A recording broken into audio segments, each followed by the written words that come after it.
Kia ora, everybody. We're speaking over Zoom as per usual.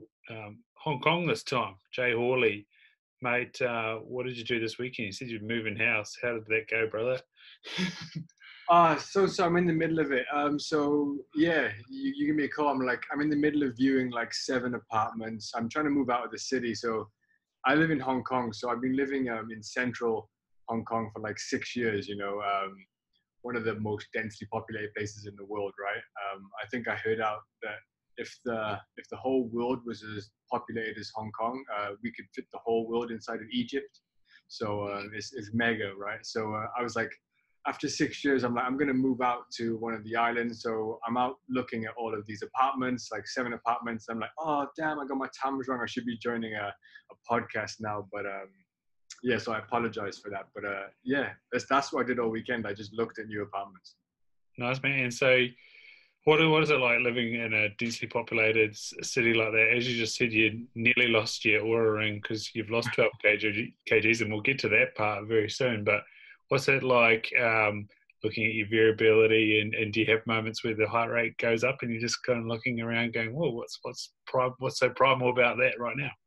Yeah, it's a joke between people who live here, I guess the expats, like living in a concrete jungle, because it's just tower block after tower block after tower block, and it's a lot of stimulation all the time because I live in, I don't know how to convert this to square meters, but I live in like a 370, maybe near 400 square foot apartment, which is not a lot of roaming around space. I live in a tall block, and if you go outside, there's just people. It's just, I don't know how to describe it, but it doesn't feel that natural to be surrounded by so many people, so much light, so much noise, so many cars all the time, every time. So I think that everyone has got like a big city kind of like time limit. It depends on how much access you can get to like nature, because nature's so calming, it's so soothing. So I'm moving to somewhere just to be around trees. It sounds very hippie, like when I was a teenager, we'd use the term hippies for people who hug trees, but I'm all for it. I definitely just need to be in an environment surrounded by green, or visually, if anything. Yeah, and so I've got a couple of mates playing rugby over there. Am I right? The island has a bit of a jungle on it in Hong Kong. Yeah. It's there, but it's like it's accessibility. It's like, oh, I want to go for a run in the woods, or just go for a hike. But it's like, okay, but you have to go and get like a 30-minute taxi to get there, and it kind of loses the buzz for it. Whereas when I grew up in Wales, I'm Welsh, so Yeah. it's like there's parks. Urban planning is better because even though you don't have, it's like 30 minutes away to a beach or wherever, it is quite convenient. But in Wales, for example, and even when the valleys where I grew up, it's just like you just step outside and it's like, oh, then you can go for a run, or then you can go for a walk, So it's a bit trippy, but it is there. It's just at the end of a taxi ride away from you. Yeah, man. And so how did you end up being one of the expats in Hong Kong?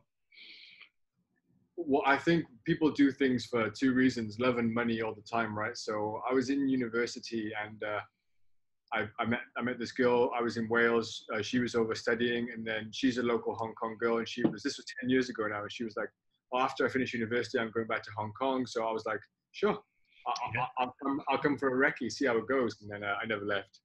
Man. So how we got in contact, and it's an absolute pleasure to have you on. I'm sure the requests have been coming in, man. You got regrammed by the one and only Sean Baker, who I checked the other day, and he's actually slipped to second on most downloaded and most viewed podcasts with me. Megan Ramos from Intensive Dietary Management's overtaken that mantle. But Mr. Sean Baker regrammed you because you're, for the last year, a type 1 diabetic managing the condition on the carnivore diet. Yes. Let's start off with, how did the diagnosis come about? So my diagnosis came when I was 14 years old, and to this day, I got conned into being diagnosed by my grandmother. I was saying this to a friend recently. My grandfather had it, and my younger brother actually has it as well. So he had it from the age of 7, but he's only 3 years younger than me. So basically, we were all sitting at home this one day. and he was measuring his blood glucose, and we had like sort of routine where he would measure his blood glucose before we started to eat, and then we would all eat together like this kind of family at grandmother's house. And she was like, oh, wouldn't it be a good idea if we all measured our blood sugar today, and I was like, okay, great, being 14 years old, yeah, that sounds like a great idea. And then I pricked my finger and it was like, oh wow, your blood glucose is like 23, 24, which is the very, very highest you could possibly be on the scale. And then we were, and then she was just like, I knew it. She phones up my dad. I go to hospital. I didn't even stay over that night. I leave the same day with some brand new insulin pens. And hey, you're an insulin dependent diabetic. Just inject some insulin and go on as normal. Have a nice life. And it was just, not so much to those degrees, but obviously having it in the family, they were just like, the same standard of care, Yeah. But that is the advice, the advice. And I remember clearly this woman speaking to me. She was saying, this nurse, it's okay. You can have a normal life.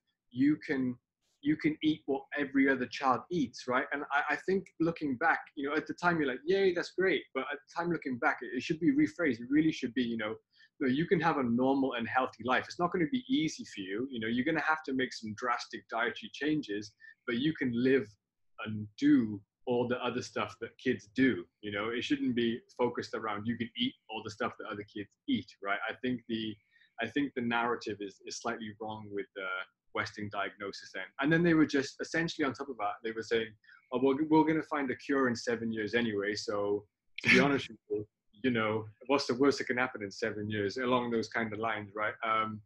And it's 16 years later and we still haven't found a cure yet. Well, not have a cure. We haven't found an immediate cure, but we're getting more and more and more evidence now to suggest that it's not what we thought it was. It's not, the condition isn't what we were told it was, and there's a much bigger influence with diet and immune system and all these other things that are involved that we just really isn't part of the education. For a 14-year-old boy, I understand, but even for the parents at the time. Yeah, and so. Did you have any symptoms? Had you been ill? Had you been sleepy? Had you been going to the loo a lot? I don't know, all those typical things. Yeah, actually, apparently we caught it early, but the one overriding thing that I can remember was just chronic thirst. Right. I was just downing and downing liters and liters and liters of water, and then just passing it. And obviously that's classic symptom. If your blood glucose is too high, your body will try and flush it out. You'll try and take on as much water as you can to try and pass it out through your bloodstream, so and your digestive system. So that's the only one thing I can remember. I remember losing weight, not the world's most amount of weight. At the time of my diagnosis, I lost about 6 or 7 kilos, which isn't loads compared to some type 1 diabetics who literally will lose 10, 15, 20 kilos before someone says, oh wait, you have type 1 diabetes. Shit, yeah. No, it's have a family friend that was getting close to comatosing-ish.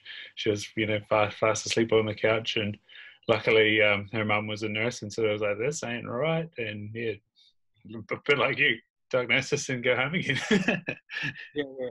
Yeah. Well, to be honest, I'm not complaining. Like it's a modern disease because I chat to people who are in the know-how, and if anything has escaped natural selection, then it's a modern disease. For example, technically, from a hunter-gatherer perspective, all the type 1 diabetics should have died out a long time ago, unless we somehow missed it.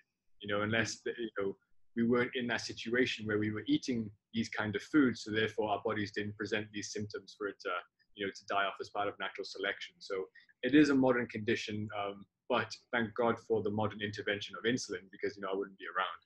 Yeah, so. That's right. And so you touched on it there, that the ancestral maybe didn't present these high glucose excursions. What sort of been your time course? It's a year of being carnivore. How did that sort of first come about, and then what have you noticed around that sort of presentation of symptomology? I think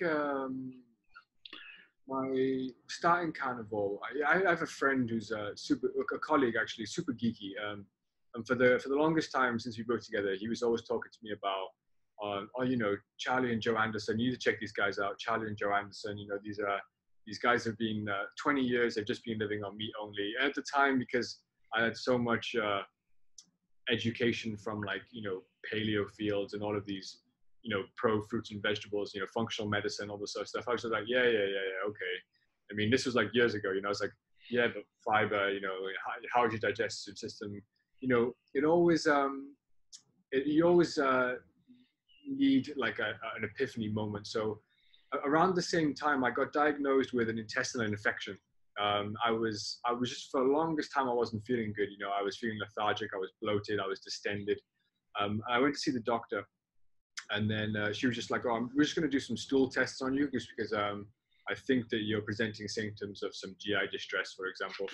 So we went a couple of stool tests, and it came back, and not only do you have like serious bacterial overgrowth in your intestines, but it's progressed into an intestinal infection, which you know, what happens in the intestines is that if the more bacteria you grow, you know, the bad bacteria you grow in your large intestine, it can creep up into your small intestine, and then that sort of blocks you absorbing nutrients, and things gets progressively worse and worse and worse. And it can go a few ways, leading to things like intestinal cancer, for example.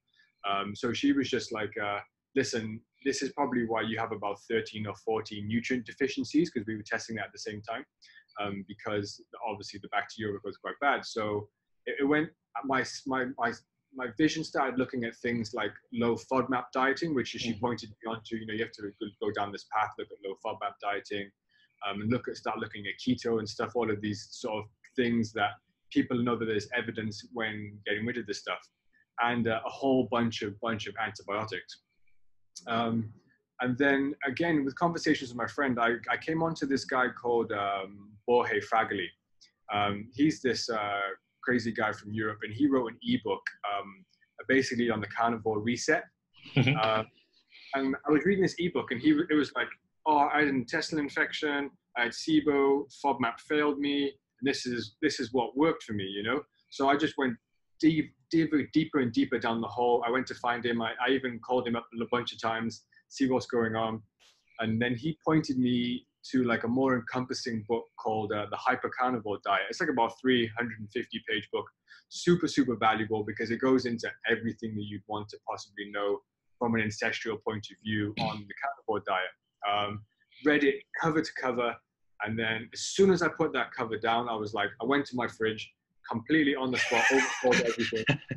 Fuck this. And just as I was like doing this massive epiphany moment, I saw Sean Baker popularizing World Carnivore Month. And I was like, okay, that's it. I need 4 steaks a day for the whole of January for 31 days. I'm going to do 124 steaks a day. It's 124 steaks in a month, nothing else. And I'm going to post each one to my Instagram stories for like a whole and I was only intending on doing it for the month, but I never ever looked back. And I haven't looked back. I never will ever look back to this day, because intestinal infection is gone. You know, my diabetes management is incredible. I can actually breathe through my nose for a change. I had like congestion in the back of my nose for about 3 years, which obviously affects sleep quality, as you know. And just a bunch of everything just got better, right? So yeah, that's as simple as I can say it. What started off by one little rabbit hole of the low FODMAP diet turned into Carnivore for life. Wicked. I got really caught up with the fact that the person that you were seeing was like, you've got something wrong with your intestines, you're not absorbing these nutrients, you've got SIBO. What medical system was this in? Because it sounds fantastic. And the fact that they recommended keto as well, this sounds amazing. It's just a place. Yeah, so this is all private medical care. This is, unfortunately, this is a functional medicine doctor that used to train, because my profession now is I educate personal trainers, but obviously I still work with a clientele base, and part of that clientele base, I was training a functional medicine doctor. So we had like a relationship. I would go down, and over the last few years, I've had like micronutrient tests. I've gone in for IVs and all these sorts of things. But she was like my acting physician as a functional medicine doctor, and just spotted the fact that I had an intestinal infection, and bam, yeah, like I think if it wasn't for that diagnosis, I don't know what could have or would have happened to me. You know, there's so many people around me that I hear of, obviously because I'm interested, who are getting these awful intestinal conditions like intestinal cancer here and having to get all of these things removed. And I'm grateful for that diagnosis, even though, you know, I don't think she's completely on board with the carnivore diet. That's completely fine. But, you know, the fact that she, you know, she's into low FODMAP dieting, she's diagnosing people who have these conditions is wonderful. Yeah, no, that's so awesome to hear. My partner and I are super lucky. We used to live. There was a, what is he, integrative practitioner. So he's GP trained. He's taken some medical herbalism, some Chinese traditional medicine, and he's found that he can diagnose equally good with kinesiology that he can with blood testing. And oh wow, yeah, same here. Mold and SIBO, bit of candida overgrowth. Man, what a turnaround in energy. Is just absolutely fantastic.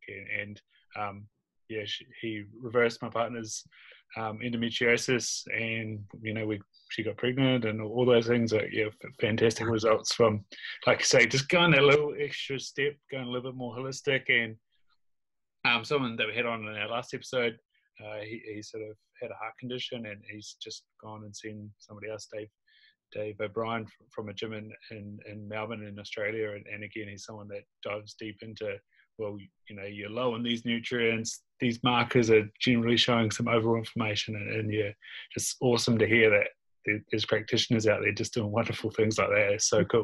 Saving lives, right? It is incredible. You know, I think that's why it's important for, you know, me, you, and everyone just to share share with people, you know, because there's people out there struggling, you know, against common advice.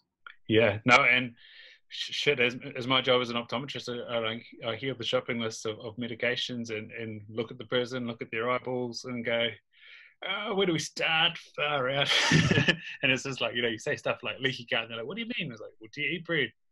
Yeah. Have you tried not? No. do you drink yeah. Do you drink milk still? Yeah. I'm not saying you're lactose intolerant, but hey, it might be getting across your gut and flaring up all that arthritis and gout and all that sort of stuff. So yeah, no, it's a crazy world, and it's awesome that this stuff is out there, and in places like Hong Kong, it's alive and well as well. So you're saying you're educating in that sphere. What's sort of the role that you're taking on? One-on-one personal training. So basically, the model that works really well in Hong Kong is because space is such a premium. We have a couple of gyms where clients come in and we do one-on-one training for the hour, and they leave. But we offer everything, like the holistic service, from, you know, stress management, sleep management, nutrition, you know, activity. We have the whole thing, and then if we need to, we can refer out to like friend businesses that have like physiotherapy, or we can refer out to functional medicine doctors, and then they'll send us some information back. So within our scope, we can really work with the client, because these busy professionals, like, you know, like the CEO and lawyer types that work in these big, densely populated expat cities, you know, a lot of them are a mess. You know, they just travel work. So we're trying our best to, you know, help that human condition, I guess. Yeah, no, the vibe that you get of Hong Kong, it's yeah, like you say, it's a bizarre place, full of stresses here, which as we all know is good and bad. Depends in what dose. So what's, you know, the Oura ring, obviously trying to sleep is one of the best medicines, but how do you get to that point of getting somebody in such a good physiological state that they can maximize their sleep? And what sort of stuff are you guys trying to measure, trying to improve on? Well, I guess I don't like to call things in levels, but there is, you know, so a typical setup will be, we'll give someone, obviously someone comes in with a goal, you know, hey, this is my goal, usually something to do with health, aesthetics, or post-injury, or something along the lines, right? You know, goals are ambiguous because it's hard to control a goal in isolation. So we really break down the daily behaviors needed to achieve that goal. So we focus on a couple of categories of such as you know, the daily routine, a nutrition goal, and an activity goal. And they can start from like very, very basic goals, or they can go to quite advanced, complex goals. So, you know, we'll give someone a morning routine and an evening routine. So the morning routine could be simple as, right, 7 o'clock wake up, you know, 5 minutes past 7 weigh in, and then 10 minutes past 7 hydrate.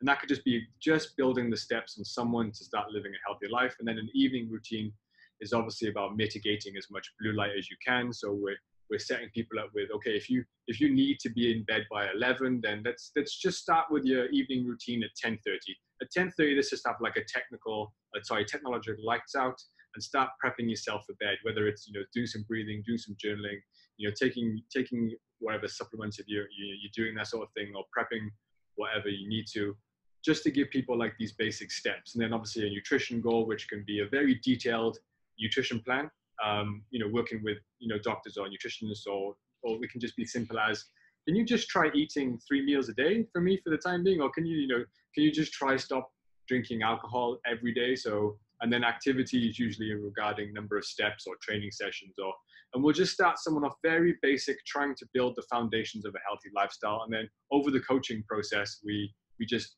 add layers to those goals. You know, if you're like me and you're wearing mouth tape and you have eye masks and earplugs in, and you have a total blue light shutdown from before you go to bed, then that's great, you know, but there's loads of steps in order to get someone to being that crazy. Yeah, man, I just noticed my flux just came across for a notification. It's 8 hours until I wake up again, and these are blue filtering, and yeah, so my screen's nice and yellow. At the other end of the spectrum, sorry, there's a frog in my throat. Other end of the spectrum, for the morning, in a place like Hong Kong with tall buildings and artificial lights, are there many people that are giving themselves a good dose of red light to just try and, I don't know, start that circadian rhythm off again, so that by the end of the day it shuts down at the same time?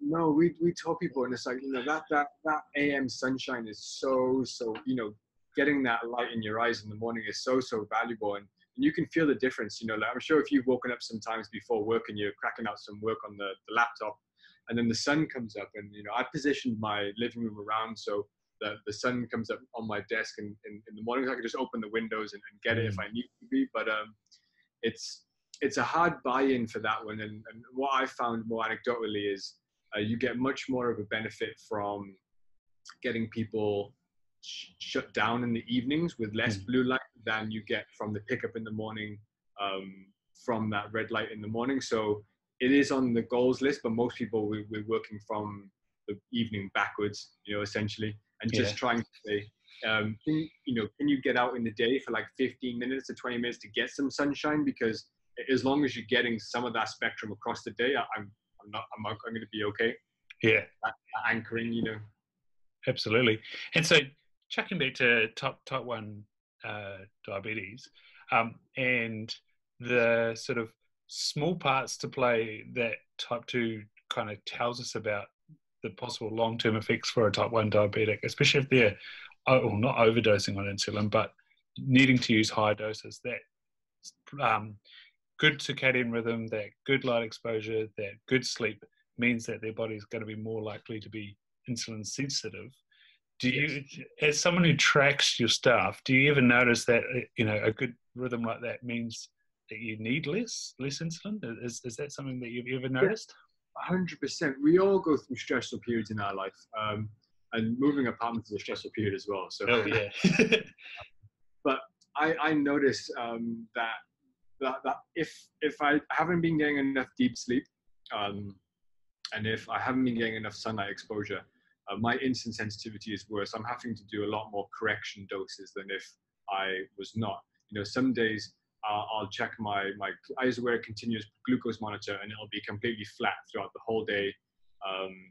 My blood sugar has barely gone up or down very much at all. And then days where I'm highly stressed, or I'm highly strung, or there's something going on. It's like because there's so much circulating stress hormone. It's like I'm injecting, but the injection it's not coming through at the right speed. Mm-hmm. So it is like a resistance to that insulin. So then what will happen is that your blood sugar will continue to rise, with the stress, and all of a sudden you just have like a massive drop off, boom, and then you'll go hypoglycemic. So the higher stressed you are, and the less you are in a healthier rhythm, the more uncontrollable your diabetes does get. 100%, I can vouch for that. So my advice for diabetics or everyone is that I'm like a zero carb anyway, but for people who do participate in like eating carbs, or if you're a type 2 diabetic, even when you're traveling, for example, because traveling has got a big stress on the body, all the stimulation, the lights, the being in this metal tube for getting shot around the world, it is really, really beneficial to run on low carbohydrate diet when you are stressed, or when you are tired, or when you are any situations. And even so, that I've just found fasting when I'm traveling is completely come way off, because even on a zero carb approach, my blood sugar is still unpredictable when I'm traveling. So I eat when I'm home, and then I don't eat until I get to the hotel or the next morning, usually. Yeah, and there's plenty of anecdotes around there that fasting on the plane means no jet lag, and so it's interesting, like you say, that stress, insulin response, and what's happening with the blood glucose. Like, just think about it. If you've like you demonstrated just then, your body has kind of built up this energy reserve, and then all of a sudden it has a massive crash, and then you wonder why you want to then go to sleep in the middle of the afternoon. And that's like the extreme case of what so many people are doing with their day, is that they're giving themselves this big bolus of carb heavy food for lunch, and then a massive crash in the afternoon, and then they have a coffee and up that cortisol and just become a little bit more resistant again. It's yeah. It's this cycle that people just don't get off this blood sugar roller coaster, Yeah. And I think Sean put up a post of a guy in Kenya that's also doing Carnivore to manage his type 1 diabetes, and of course they struggle immensely to have access to insulin. So it's basically saving his life, saving his money, saving his everything. And one of the personal trainers, he probably doesn't even want to be called a personal trainer anymore. He's a coach. He's a strength and conditioning coach in Australia, Keegan Smith, put out there that what does this post mean for you and I who are not diabetic? And he said it's exactly that what we were just talking about. That roller coaster that you put yourself on throughout the day, that insulin response. You hear many people talking about that over your lifetime, you want that area to be under the curve of insulin to be as small as possible, with periods of burst to try to build muscle and maintain longevity. And how much sort of feedback have you had from the non-diabetic community of, wow, what you're doing is awesome, what you're doing is so highlighting and illuminating? Has that message been coming through? Yeah, I guess it's quite easy for people to separate their brains, because human behavior. Well, oh yeah, but that's because you have diabetes. So to be honest with you, the benefit, the strong benefit was, ever since Sean Baker reposted my post, I've just had an inbox full of people asking me questions about type 1 diabetes and type 2 diabetes, and I've just had the opportunity to answer a lot more questions to people who are, obviously there's still a lot of confusion out there. So the feedback from people with these conditions has been huge, but the feedback from non-diabetic populations, I've noticed with my teaching practice, has been so valuable, because I've had so much feedback from what diets work and what diets don't work and what the effects are, that I can give people much more advice from my N=1 study, with some literature on top of that, about what's going to be more beneficial for them in terms of energy production. So with regards to social media, there hasn't been like this massive reaching of people with regards to blood sugar, but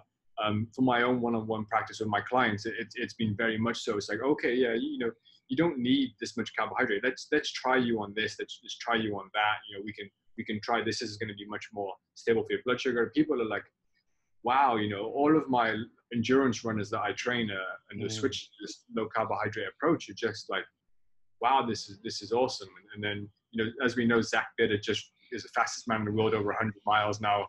Yeah. And I'm pumping his stuff to my endurance athletes, and it's been valuable although it's come at a cost, obviously, to myself, testing on all these things on myself and getting this feedback, it's been very valuable to use the information that I've gathered on myself as evidence and as a learning tool to teach people wider about the effects of nutrition in general. Yeah, and Zach's an awesome example, and I'm stoked that he came on here and had a chat as well. But awesome example of somebody that is just getting better the more he does this. And Yeah. like I said, Yeah. this is the first time I've ever negative split it at 100K, and like you just think about the time period and all of that to like go faster after all that time. Like, yeah, what's going on there? Is my client saying, he's like, wow, he's running at like a 4:30 km pace for 10-12 hours. That's like unfathomable. Yeah, no, that's cool. So what is ATP? That's the area that you work, is that right? Yeah, that's the name of the gym. Yeah, and so what's that sort of standing for, and what is that their sort of mission? Obviously, when people ask me, it's like, yeah, it's adenosine triphosphate. That's definitely what we but it's cool. But most people, and in Asia, that doesn't translate very well. So, I should know this as a director, but I think it's the name that we run by is Attain. Wow, I actually need to go on the website and Google it. We kind of attain, train, purpose, something. We're trying something that people remember, but everyone knows it says ATP. Our mission is sustainable transformation. That is what our goal is. We're trying not to be. We're not that gym that comes in and has people do a 16-week crash diet of chicken and broccoli. Eat less, move more. Let's just get you in shape for a photo shoot and then on your way. I'm like me personally, I'm not against deficits for people who are overweight. That's what you build up a deficit for. But getting people into a state where for the right person, where you are low carb, so you are healthy and you can access your fat reserves better. And then when you get to where you want to be, that enables you for the rest of your life. That doesn't mean you don't have like a dieting life and then a non-dieting life that have no convergence. We want to build the steps, and we want to build the coaching practice together so that you can go on for the rest of your life. You do graduate from us. You can have the healthy. You can do whatever you want to do. We're trying to enable. So that is our mission statement: is sustainable health transformations. We want to create the most educated trainers in the world, which is why we invest so much money in our education platform in-house. And then obviously every business is there to be financially successful. So, that allows us to grow more and train more people and reach more people, which I think is we're just going in a slightly different direction to where a lot of the industry is going with their transformation stuff. But I think we're going to where the industry needs us to go in that space. And so is Hong Kong recently transient, or there's a fair number of people, like you say, you've been there 6 years. What's it so like? It is transient. Like it's hard to people do come and go. Like I notice my client base, my client base will recycle every 2-3 years, I guess, maybe every 4 years. But yeah, and usually people leave because they move overseas, they get jobs overseas. But then you bump into people like who've been here for 20 years. So there are people who do come and they settle down and stay. But then there's also that kind of like turnover. But then the local population has been here forever. Like there's a lot of local population that they come in and train in our gyms now. We have local trainers and expat trainers. We cater English, Chinese, everything. So there's about 400,000 expats in a 7 million population. So the residual people do stay here, right? Mm-hmm. And so what is sort of the sport/fitness sort of ideal for the island, or is it not? Are you guys kind of new? No. So you're asking what's the most popular sports on the island? Yeah. So the whole city for expat is geared up towards endurance. I don't know what it is about CEOs or these guys that just work incredibly long hours that they just want to go and train incredibly long hours as well. It's just like this alpha A mentality. It's like, right, I work 50+ hour a week. What's the best thing for me to do? Oh, I know, a triathlon. I'm going to train for a triathlon, So we have in Hong Kong about 300 km of trail that you can go and there's marked trail that you can go and run. So there's a lot of swimming. There's a lot of Olympic-sized swimming pools here, and then there's cycling in various parts. But a lot of running and a lot of swimming takes place in Hong Kong. It's more of an endurance sport city, I gather. And then obviously the rugby, and then there's a bit of football as well in between. Yeah, and the odd cricket as well. Yeah. Yeah. And how much does Bruce Lee come into it? Actually, no. He's got his own museum now, which is pretty cool. But that was only recently, a few years ago. Yeah. Yeah, actually, on HBO, they just released. He wrote a story, like he wrote a bunch of books, Bruce Lee, called Warrior, right? So HBO actually now they're filming it, and it's actually being released on season 1's already finished. So I had the privilege of training one of the actors for that, who's from Hong Kong. So that was pretty cool. That's pretty dope to see the inside on that. That's what I mean. And so for you, as you said, the story to you should have been, you're going to be able to do everything that a normal kid can be. There's just going to be some slightly harder things that you're going to have to deal with, and a few mindsets to overcome. What was your sort of athletic upbringing, and how did that lead you into an industry of strength and conditioning and education and health? Yeah, well, my dad has always been in super encouraging me to go and do to be active as possible. He was super valuable to have someone pushing me to do athletics training. I guess what happened was, I did the university, good son. I went to university. I did business. I went straight into a banking degree, banking graduate role after university, and then I was like, do you know what, Mum and Dad, I'm gonna try and make it as a professional MMA fighter. So yeah, I'm gonna stop. And that was the time that I was competing in local martial arts scene. Like, I was competing in jiu-jitsu, I was competing in Muay Thai, and I had to start making weight for all of these.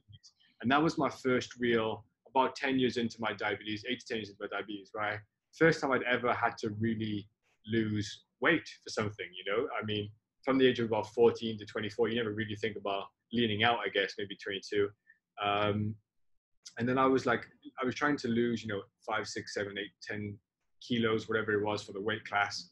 And it really got to me that the effect of diet on weight, so I started modding around with different approaches to instant, looking at stuff about nutrition, reading everything that I can in this sort of field. And I really found that, this whole nutritional science thing was something that I'm really passionate about. And this whole training thing was something that I was super interested in. So I was in banking. I retrained as a trainer, a personal trainer, just because I had such an interest in this sort of thing.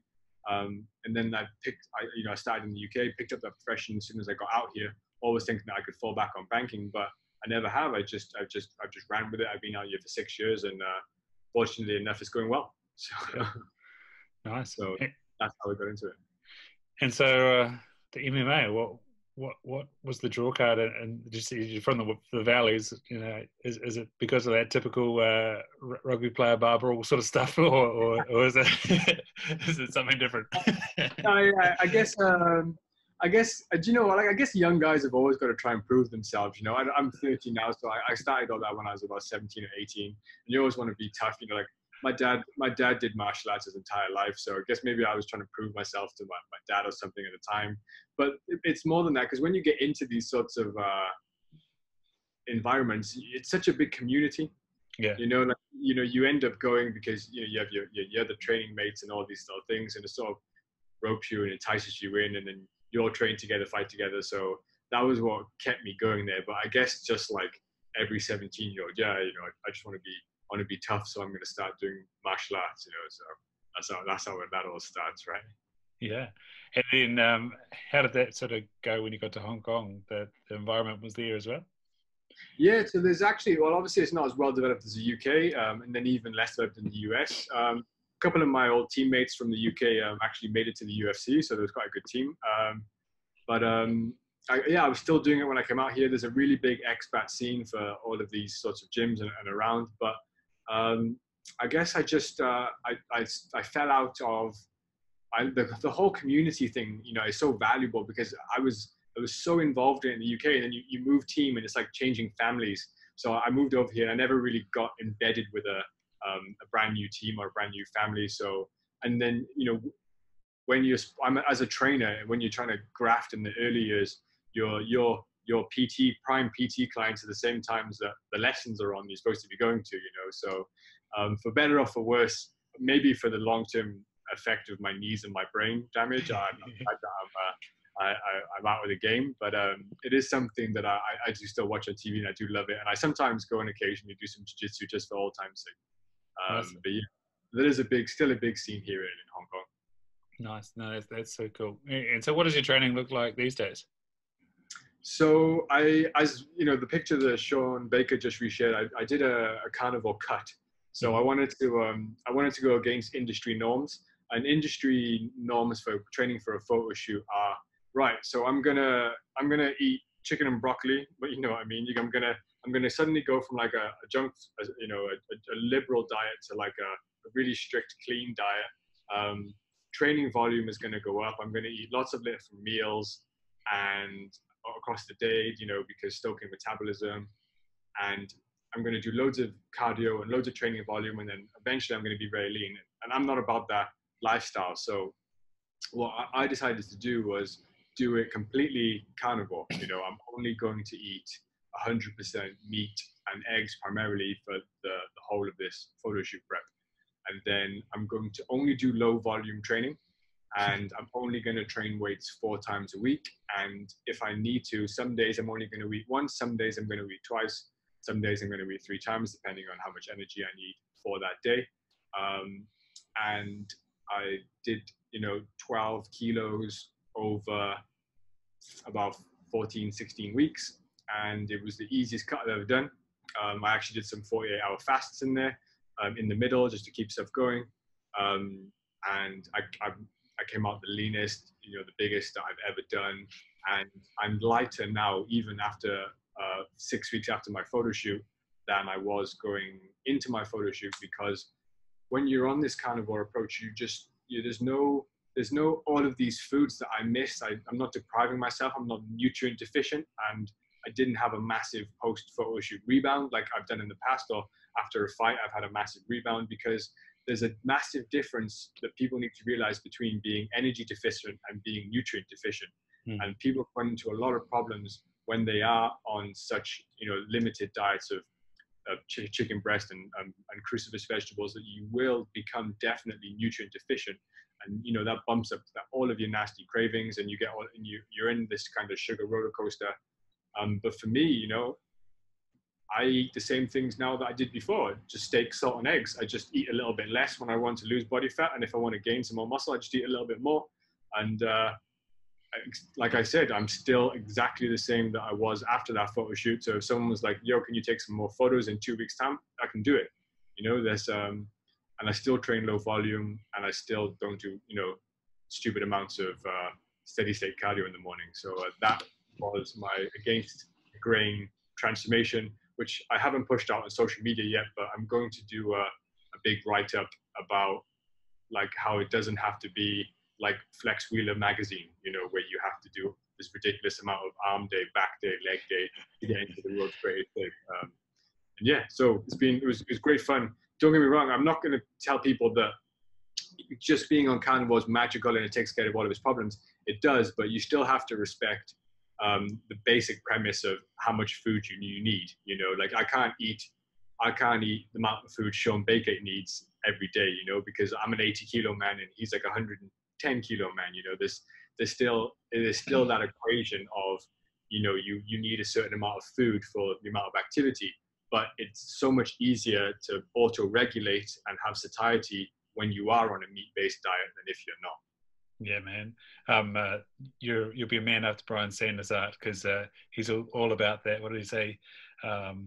Eat densely, train. Oh no, he said train intensely. So maybe not quite, but I think what he meant was low volume, intense training. So yeah. I train. Yeah, that's the thing. I train like super intense, but it's just in the old days when people are like, "Here, you need to do 6 sets." It's just like, no, I'll do about 12 working sets a day. You know, as opposed to doing the typical 24 to 36 working sets a day. So I'll train like I said, same as him, I'll train hard, you know, I'll do deadlifts, squats, prowler, weighted carries and all that, just not excessive amounts of it, you know. Yeah, that's sort of where I'm at the moment with my training. I haven't joined a gym since moving back to New Zealand, but yeah, throwing a dumbbell around and a few chin ups and things like that, and lunges and stuff. Yeah, yeah, Saturday. It's cool. Yeah, but a beer crawling. It's always interesting how painful that simple movement is. Yeah, it's super painful. You know, like these locomotion patterns are tough. Yeah. And so you said with the cart, did you measure sort of body impedance or anything like that? Did muscle mass change much? No, to be honest, it didn't. I for my Skinful measurements, even though I lost a large amount of weight, basically we were running off. You just take a couple of Skinfuls. You have a set of metal calipers, and I don't like to look too much into my body fat percentage on a week-to-week basis because you know, whether you're hydrated, dehydrated, or whatever factor is, it can throw the numbers out, and then you get into all these head games about, oh, I'm losing lean muscle mass or I'm not. But the things that I measured, you know, anecdotally is, did I lose any strength? No. You know, so if you didn't lose any strength, you know, 2 weeks, 3 weeks after you shoot, your normal strength levels going in, then, you know, there's anecdotal evidence that you haven't lost a large amount of muscle mass, right? Visually, you can see, what have you lost? And then you can measure your skin folds and punch it into a calculator that gives you a rough idea of what your lean body mass percentage is. And no, I can safely say that I'm as strong and as I was going into the photo shoot. I didn't really think I lost any lean muscle mass, even though that I was doing a couple of 48-hour fasts. With that said, the leaner you do get, I think that there's a limit to how long you can fast. I think as you start getting down to, you have super visible abs, you need to have like a few high days around an extended fast in order to try and preserve lean muscle mass. Because if you're in like a daily deficit and then you throw in a gap of no eating at all, I do think there's a risk to lean tissue mass. And I think that we should all be trying to preserve as much lean tissue mass as possible, especially as we age. So that's one thing that I would be careful of is doing extended fasts later in your cut. I'd get them done earlier in your cut to start speeding up, get you into a deeper level of ketosis, start you shifting some more fatty acids faster. But no, I'm as strong. I feel good. So I should go and get a DEXA scan properly, or I should get one now and then go get one in a year's time to see what the effects are over a year of carnivore.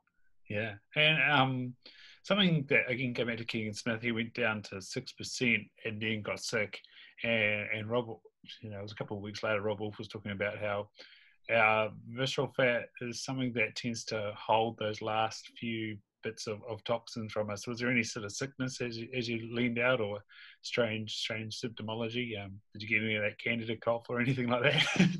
I got some nasty stuff early into my carnivore. So basically, when I first started carnivore, I lost about 4 or 5 kilos off the bat. I was liberating all of those obviously dense fat cells I hadn't liberated for a very long time. And it might have been a case of like SIBO die-off. I'm not sure, but I went into carnivore 2 weeks in, and I was like, this is amazing. And then for the next 2 weeks, I'm on the bathroom, like, oh my God, my intestines, I have like diarrhea, like my nose is streaming, I've got like headaches. And thank God for the internet, because, at that point, that's like, wow, whatever I'm doing must be bad for me, right? But, when everyone on the internet is like, in the carnivore community is like, no, stick through it. This is a die-off period, you're like, really, this feels really suck. And then like by magic, a couple of days later, it's completely gone, and then you're walking around. So I went through 2 pretty bad die-off phases during the early days of carnivore, where my body was getting rid of whatever it was getting rid of. So that was rough. And then, but going into, I was super paranoid about the photo shoot, because I was thinking my friend got real sick after his photo shoot. He was down for about a week, but he was on more of like a bread and jam going into his photo shoot kind of diet. And then honey nut cluster cereal coming out of it. And I never, as soon as I finished my photo shoot, I just went straight to the nearest steak restaurant and ordered 2 kilos of steak. And I felt great, it was awesome. So no, I didn't get sick, but there was some periods earlier in my carnivore days where I did get super sick because of, you know, that transition and that SIBO die-off, I'm guessing. Yeah, no, it's a fascinating thing. Like I said, those deep-seated fat cells that haven't moved and held onto probably something nasty, and that gets released. Something you brought up over the weekend on your Instagram was electrolytes, and you know, again, Rob Will's pushing an electrolyte. The company that I'm involved with, Prove It, that's in Hong Kong, they've got a Mitoplex, it's called, for electrolytes on keto diet. What do you sort of you know, and you put up what you sort of concoct together to keep that in balance. If you could touch on that and why that's so important when you're in a low carb state. So I never really felt the benefits of electrolytes fully until I started fasting. And then, you know, it's just like a complete game changer, you know, because you're like, oh my God, I'm hungry or whatever. And then there's all of these things when you early days when you because we're all addicted to eating at the same times every day, whether we realize it or not. And then I was looking for on this Facebook group called Fasting Lifestyle, which Joachim Bartol hosts. He's a great guy. He's got some really interesting stuff on there. And he was just posting up his electrolyte formula. And I reached out to him, had a chat, and I tried it out. It's the one I posted, and it was just such a game changer for satiety and energy, just balancing off that potassium, which I was really missing. I obviously, when I first went carnivore, and you drop a lot of water immediately, which I talked about in that post, getting a real deep, decent pink salt is really valuable. Like I can really feel the difference between days where I have a decent amount of salt and days where I don't have a decent amount of salt in returns of like energy and lethargy. So, you know, I consume about 10 grams of salt maybe a day, but I think I pushed it too far, and there needs to be a balance between your sodium and potassium, you know, so, you know, you can pump sodium out and you can pump potassium in, so you can create energy better. So I just started adding that teaspoon of potassium to my water concoctions twice a day outside of my eating window, and really, really felt the benefits of mental clarity, more sustained energy, and just being able to, just feeling hydrated, you know, just not needing to consume as much water because there's more minerals in there. And understandably, you know, like when I talk about, I always give people the example, probably a real poor example, but all I got with a piece of paper is if you ever cook something without salt in the water, it tends to draw all the nutrients out real quickly from the water. It tends to shrivel up, you know. When if you salt the water before you boil something, then it usually stays quite preserved. And it's the same as the human body. You know, if you're drinking lots and lots of distilled or filtered water, which we all drink these days, because none of us run down to our local lake and get some mineral water anymore. The solution of the mineral content of the water that we're drinking is going to be less than that of our body. So it actually technically can pull nutrients out of you to balance the solution gradient on either side of your gut lining. So if people like this, the biggest scam in the world is you go to the shops and they sell pure distilled water in Hong Kong, which you drink, and then immediately you're going to still be thirsty because your body's still looking for more minerals, you know. So all of my clients, they all know without a rule, you need to put a little bit of something, you know, whether it's about 3 grams per liter, which is not a lot, in your water, just to make sure that the water that you're putting inside of you has got a high mineral content than that of your bloodstream and inside your gut lining, just so you're not further depleting yourself of these nutrients, which are so prevalent in the Krebs cycle and the energy producing process. You know, if anyone wants to produce aerobic energy, you need you need magnesium in 3 different places on the Krebs cycle. So it's a massive given. Yeah, mate. Just before I left Berlin, I went and trained with 3 of my mates who were off to do SEAL Fit, and they did it and they survived. Kokoro, 52 hours of training, SEAL, Navy SEAL style. And yeah, I think we did it's like 2.5 hours training, and yeah, I bonked, and it was exactly that. Like, you're thirsty as hell, but the more water you drink, the worse you get. It's not a good place to be. No, it's not. Simple things. You know, I do think that we can drink too much water and we can take on too much salt, especially when it tastes so good. So a little bit of potassium goes a long way. And, you know, from an ancestral point of view, we wouldn't have needed it because, you know, we would have got it from all the water supplies that we got it. You know, it's interesting that I tell people that, you know, salt's the only nutrient, sorry, the non-energy providing nutrient that we can taste. You know, we have a taste receptor for salt, so it must be super valuable to us. Evolution wouldn't have given us a taste receptor for salt if we didn't need it. Yeah. So, yeah, and also too much of it can be a problem. You know, we're like, yeah, we have that kind of automated back. Oh no, that's too much salt. You know, I've just ruined my food. Yeah.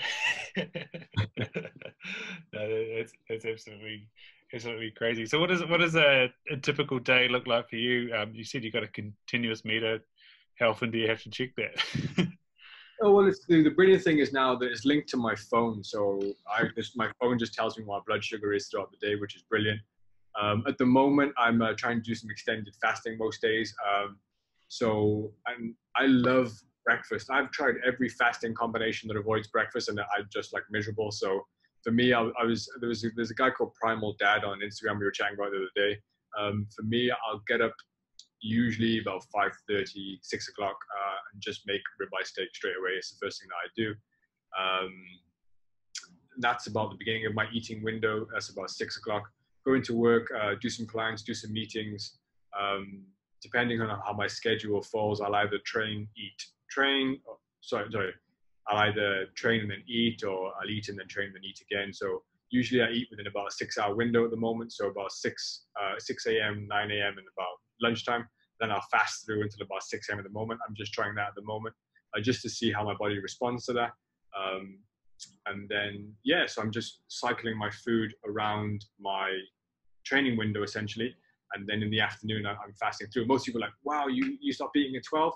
But, you know, I'm okay with that because I don't go home after about 3 or 4 p.m. in the evening. I don't do a lot of stuff in the evening. Like I'm on this call now, so it's not a lot of high demanding tasks. So I don't find it too difficult to fast throughout the evening.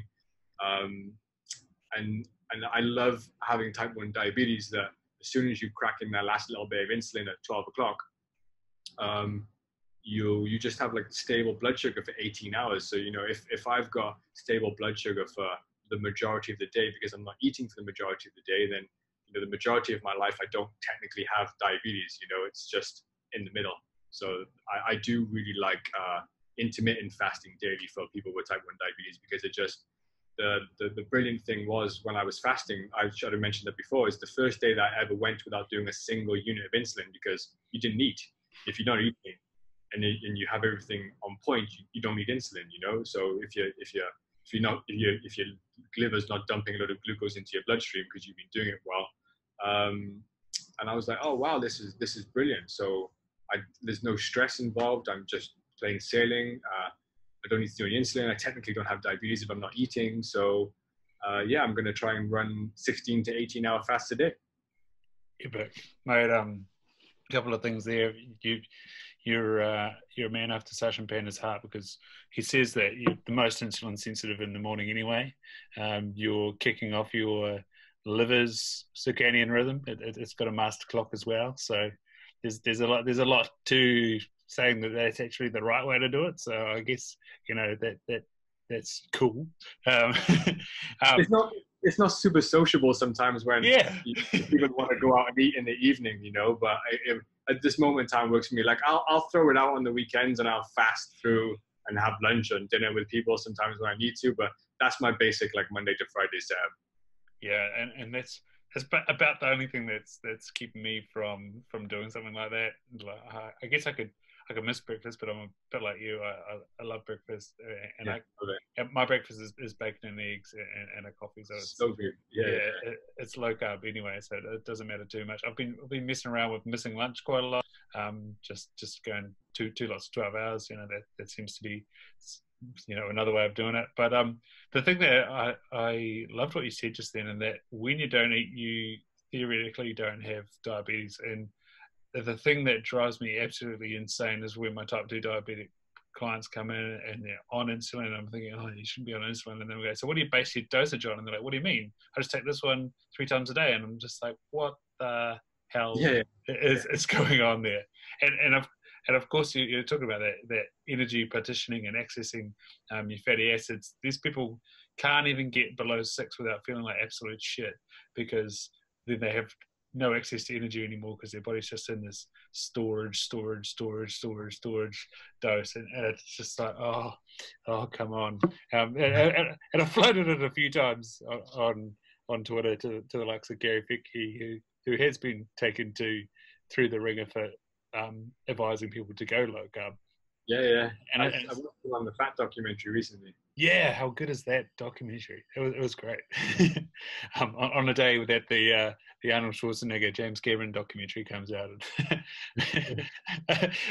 while we're on that, I had a fellow who's a rugby player go, "Oh, Game Changers! This is awesome documentary." I just couldn't help myself, and I said to him, "Are you keen on being a little bit more injured, Leggy? Because, mate, it's what Sean, go back to Sean Baker. That's what he said today. Reeled off the laundry list of people who are injured."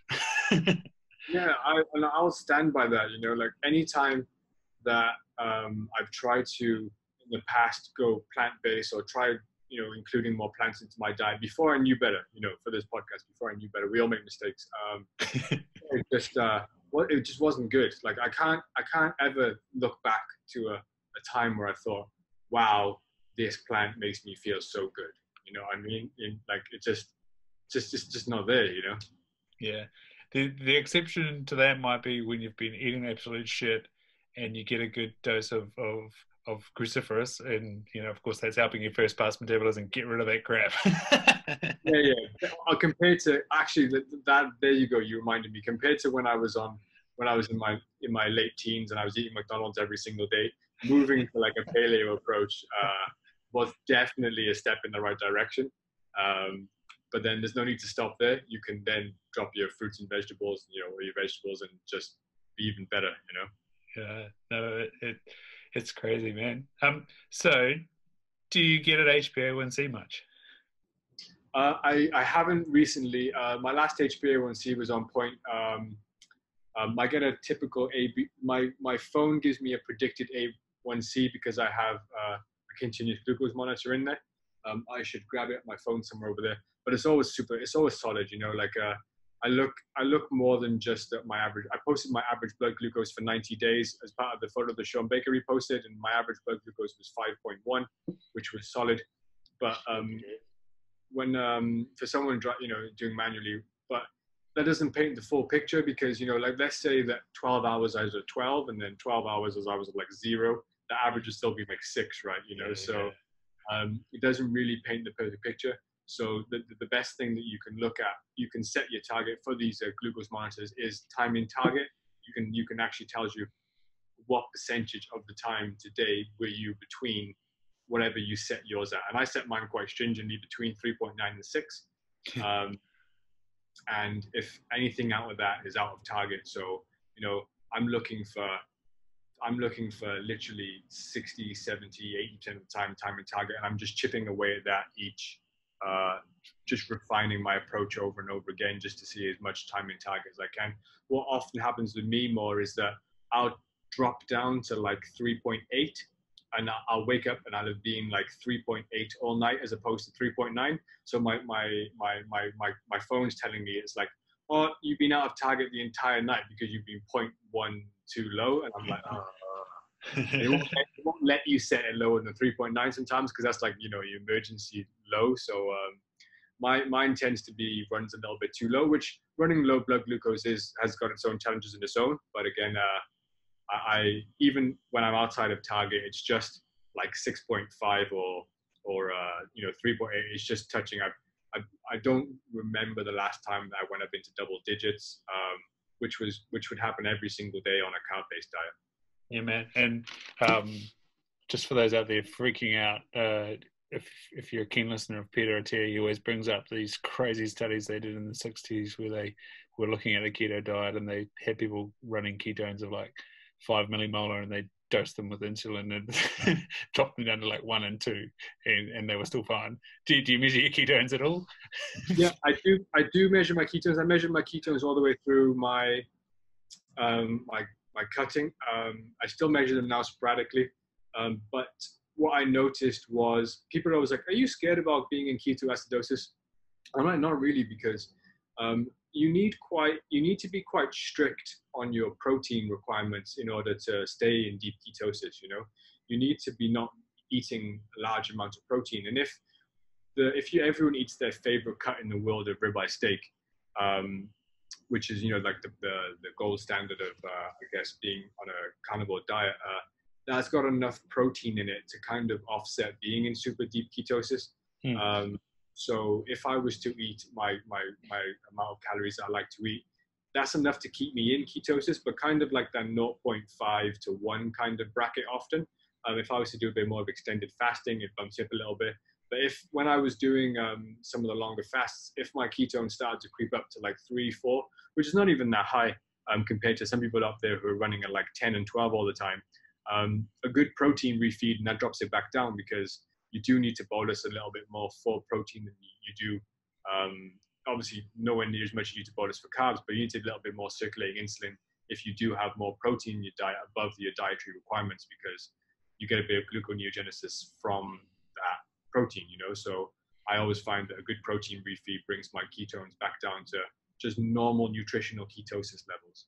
Yeah, no, that's cool. And I've spoken about it many times. Last year's most read article was pediatrics looking at top 1 grit, and that's where Dr. Bernstein sets things, that it's a low carbohydrate, high protein diet, and there's proofs in the pudding of that. Again, those kids being inside their target ranges, minimal lows, minimal highs, and growing normally. Like Artie Dykman's son, that guy's a machine, basketball player. He's tall. He's starved himself of carbohydrates. And look at Yeah. I had a woman email me out of the blue. She must have, I don't know where she got my email address from. Hey, I've got a 13-year-old son who's been keto for 3 years, carnivore for a year. I was like, what? Why weren't you my mother? When I was 13 years old, I was eating, like I was saying with diagnosis, I was eating just about 20 Weetabix a day and like 5 liters of milk. And then the only thing, the dietary advice they told me was to put sweetener on your Weetabix instead of sugar. I was like, I don't, that amount of sugar that I was sprinkling on my Weetabix is the least thing I need to worry about. I was like, awesome, like the biohacking family, they're such a great family, nutrition with Judy, feeding your kids this meat-based diet. And I was just like, it warms my, you're only one person that I've met out of 7 billion people who's emailed me saying I've got my child on a carnivore diet, but you made my day. I thank you. Yeah, no, that's so cool. What was I going to say there? Doesn't matter. Kind of be that good. Yeah, no, that's the positive of social media, isn't it? And like, there's heaps of all these families out there like going like Western Enterprise, or not that I agree with everything out of that place, but a lot of the base is good, and that like sustainable family, and I love the ones that are sort of, in terms of sustainability, they're actually growing their meat and creating these little villages and little tribes of food and realism about it. And of course, now we've got getting Instagram blocking all of that, but hey, that's fun. Have any of your daily steaks been blocked? No, but maybe it's maybe, I don't know, the part of the world I'm in. We Hong Kong, maybe with the exception of Switzerland, we eat the most meat out of any country in the world. So I guess I don't know if it's being that sensitive. But I haven't actually. I've had more people, I've had more stuff come up on my news feed about people like vegans tagging carnivore in their posts, and now, like they're trying to, they must be taking off, because, I'll flick through my Instagram and there'll be some vegan propaganda bullshit tagged with carnivore in it. And I'm like, wait, that's not, and I'll flag that as inappropriate. I'm like, no, that's not carnivore post. And then Instagram will message me back saying, that doesn't violate our terms and conditions. I'm sorry. I'm like, oh, come on. Other way around, it would be different. But it's like, I'm so glad that people like you are reaching out and doing these sorts of things, because we need to share the message, and it will change eventually. Social pressure is the only way to get people to change. Yeah, it's funny you say. I'm guilty of. I'll probably put a vegan tag on this one when it goes to YouTube too. But and also, when, like say, you see some propaganda, I every now and again I'll go, this is misleading. Hey, this is misleading.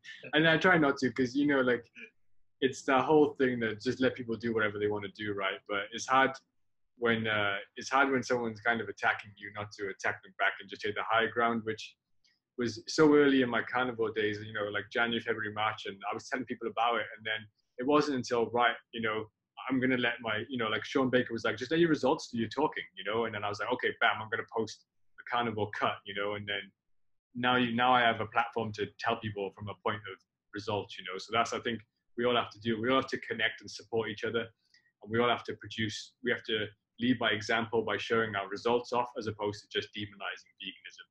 Yeah, and I guess, you know, you can sort of look at the biohacker sphere as a bit naff and a bit sort of geeky, but at the same time, like you say, it allows that N=1 to have more meaning to it, and you know, I've got a good mate who is keen on triathlon, and he's got an Aura ring, and he's into ketosis and all that sort of stuff, and training intensely to then go and do a 70.2 Ironman, and it's like, but he can say, you know, I've slept this good, you know, here's you know, I don't have SIBO, you know, all that sort of, you know, it means that he has to talk about pooing in an ice cream container and sending it down to Hawke's Bay, but it's like that biohacking I don't think is naff anymore, and like I said, people like Peter Attia, who's pushing the Oura ring, pushing continuous glucose meters.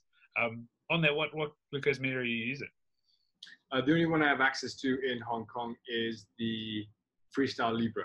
Yeah, which is still a good unit, eh? Yeah, it's still a good unit. I would like to try the Dexcom, because sometimes it's a little off, a little bit. You know, like I woke up the other day, and sometimes it reads, when it's high, it reads a little too high, and when it's low, it reads a little too low sometimes, because of CGMs have like a slightly different reading to like straight blood glucose. They take like extracellular instead of like intracellular. But yeah, it's been a game changer. I don't have to prick my fingers. The ends of my fingers are not scarred up and gnarly anymore. So that's a major benefit, and it just gives you so much more feedback. You know, even back in the days when I was on a carb-based diet, it was just like, wow, sweet potato really messes your blood sugar up, but rice is okay. It keeps your blood sugar quite stable. You know, it gets you thinking. You know, you can see that not all food is created equally. Yeah, and on the flip side, they're sort of lessening their thoughts about normal potato, starchy potato, that, you know, maybe it's not as severe as we once thought as well, you know, and especially, you know, that double cooking potato thing. God knows how that works, but less impact. So what for people in Hong Kong, you know, obviously there's probably a little bit of NHS hangover going on there, and then Chinese influence. What's the health system? How does it sort of work for you? How do you access that sort of stuff? So I can't fault it. I think the healthcare here is pretty decent. We all, as expats, everyone just gets private medical care in case anything really goes wrong. You have your insurance, but once upon a time, I dropped a dumbbell on my toe, and no, it was a weight plate actually, and it shattered my big toe into about 8 pieces, and I needed a metal rod to go through my foot, and they fixed it for like $15 US. You know, I just had to. It was about 15 years on the local medical care because I've been here for long enough, and yeah, I was in and out in hospital. I was fine. That brings me an interesting story. Perfectly fine. The surgery was a success. The doctors and nurses, wonderful people. But when I was lying there post-surgery on my bed, they were like, "Oh, we're going to bring you around your diabetic meal." Okay. They bring me out this tray of bread, rice crackers, and congee, and then I was just like, "Wait, I'm lying in bed, and you're feeding me sugar, sugar, and sugar." In that order, you know? And I was like, no. And the nurse is standing above me and she's just doing her job. You have to eat this. This is a diabetic meal. You have diabetes. I was like, I couldn't think of anything worse than ingesting 250 grams of carbs while I can't walk and I'm stuck in bed post-surgery while I've got all these drugs running through my system. That would have been horrific. And I was like, no, thank you, I'll just fast. Which is not the thing you want to be doing post-surgery. You know, you want to be eating post-surgery, but I mean, in the recovery period. But luckily enough, you know, I had a phone on me, like we all do, phone people, hey, can you bring me some food, please? There was nothing here. And it all went well. But that is fundamentally at the highest form of health service. The advice for diabetes is wrong. Yeah. That koji, is that like a fermented milk? Is that right? Well, congee, no, it's just congee is just when you cook down rice that it so much it becomes a liquid. Oh, right. Yeah. I mean, I guess it'd be amazing tasting if you threw loads of honey and jam in it, but that's not my lifestyle. You know, It's not going to be the best thing for you in the world. It's just like dessert, you know. Yeah. No, I remembered what I was going to say before, and that was that turnaround of you getting emailed that from the mum that has put her son on a carnivore diet, and you're sort of saying, well, I wish my mum had done that for me. But of course, there's the documentary coming out soon. That's the flip side of that, and that hospital meal speaks to it. That you know, these people that are doing that are having protective services threatened to them that they're abusing their child and that sort of stuff. And I think again that's why your example might be more meaningful than the N=1 that you are. Do you have any thoughts on that?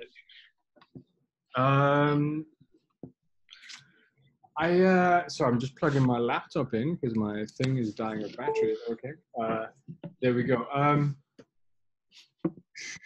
Yeah, I think that it needs to be, again, I guess it's not as simple. I know that people like Chris Kresser are trying to go to the top of the food chain and start looking at like this fundamental advice, but I think there needs to be this push and this experience, and I need to actually make a point of going to these diabetes days and opens and just spreading the message, because I think that again it's going to be hard to change these opinions and these people on these boards, but just when it comes to like recycling and the use of plastic bottles that's the consensus. People want change. They don't want a world filled by plastic. So I think that we all need to group together, like I was just saying, and get this message out as much as possible, in any way that we can, and really like you're doing now, popularizing these podcasts, and like I'm posting on my social media, really try and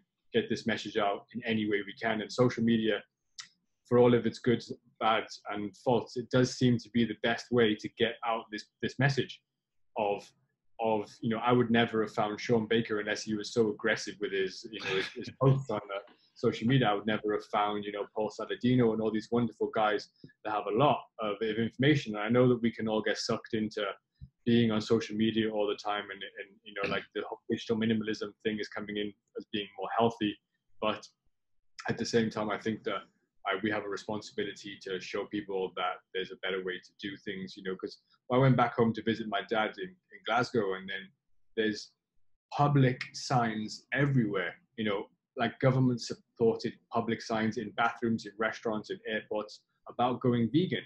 And that's coming down from the top, and you can't blame people for thinking this must be right because the government's telling me to do it, because you don't look deeper than that, right? So I think that the best avenue for us we can all do is support each other in this sphere on social media, get as many movements as we can, and really support these films that are coming out, these documentaries that are coming out, and then the people who are actually trying to make a push in the industry and make these changes. Yeah, and just, man, the irony of that, places like Glasgow, Wales, even the Midlands of the UK, Ireland, New Zealand, Australia, there's this vegan push for our temperate climate environments where we grow the most amazing animal products on pasture. There's, like I say that, and in New Zealand we've got the problem that it's so much of our industry that, hey, they're getting all the blame, and there's a massive issue with going back to water. Our fresh water has been impacted from intensity, but at the same time, like this is not the answer, and especially for us in those areas where we don't have the sun, where we don't have the access to grow these vast array of tropical superfoods, if you want to call them those. Yeah. And you just, I just can't believe that in Glasgow that's been slandered across public spaces.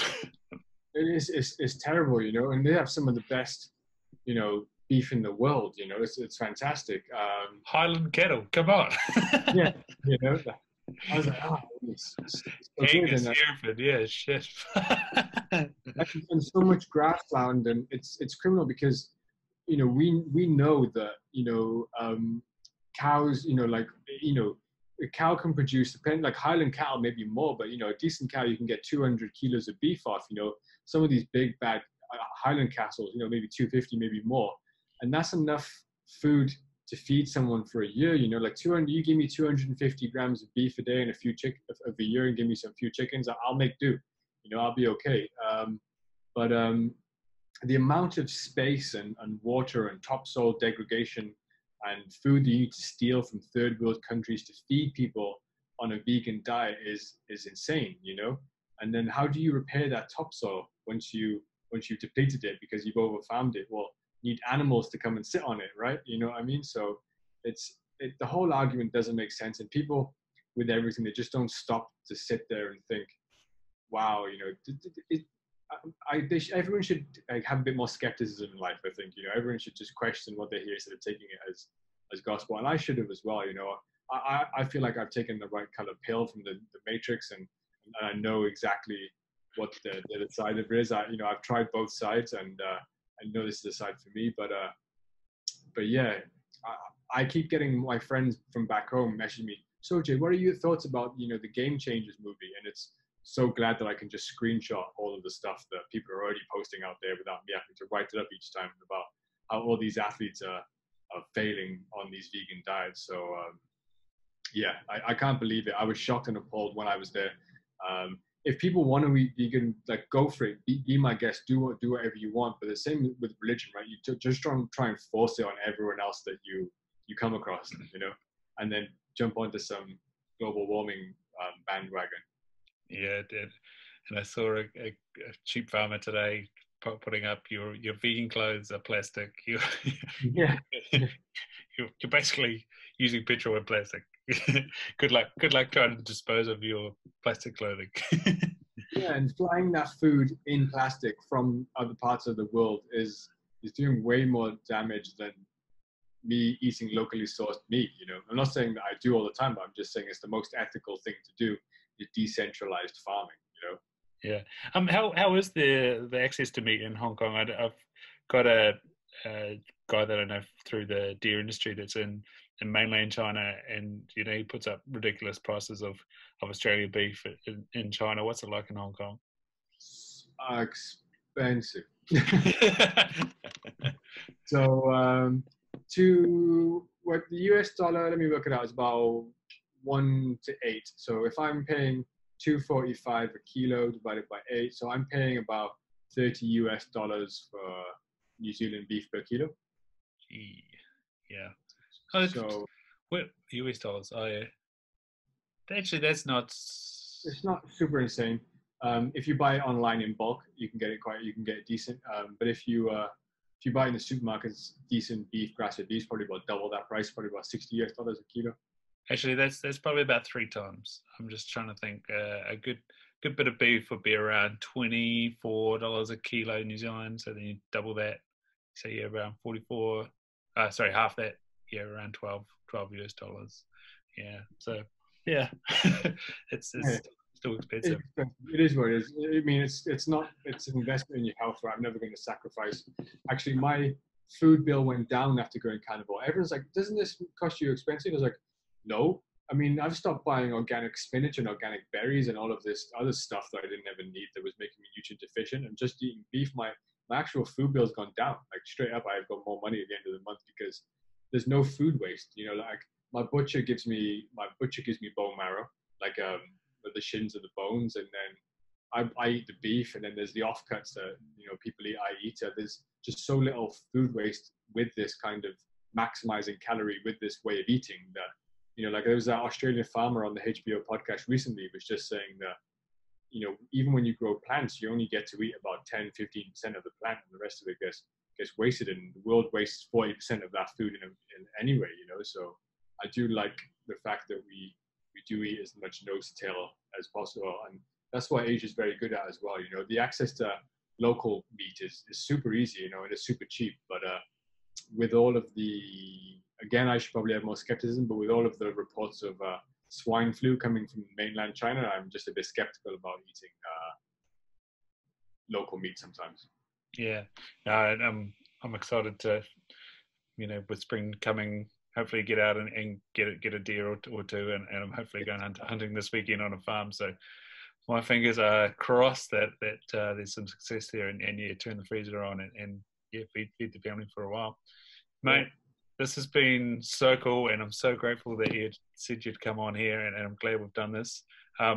Where do people track you down and keep following this awesome journey and awesome example? So yeah, I'm on a couple of platforms, but my most prominent platform is Instagram, that I'm posting most of my stuff on. So follow me there at diabetic.carnivore. And yeah, you can participate in my blood sugar posts, my selfie posts, and my meat posts for the continual future.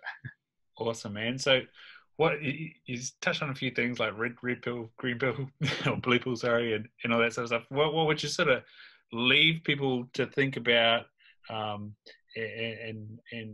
probably something that's sort of guided your life and hasn't done you wrong?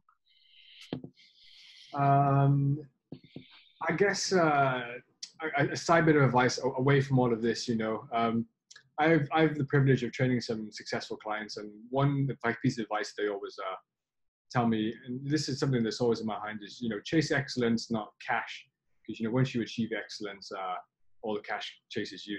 So I always try to remember to always think about quality over quantity, and really just do a good job of what you're doing. So that's something that I live for. And also, it's better to be busy than broke. So I always run by that motto as well, which is perfect for Hong Kong. It is much better to be busy than broke. Everyone wants a balanced lifestyle until you're broke. So there you go.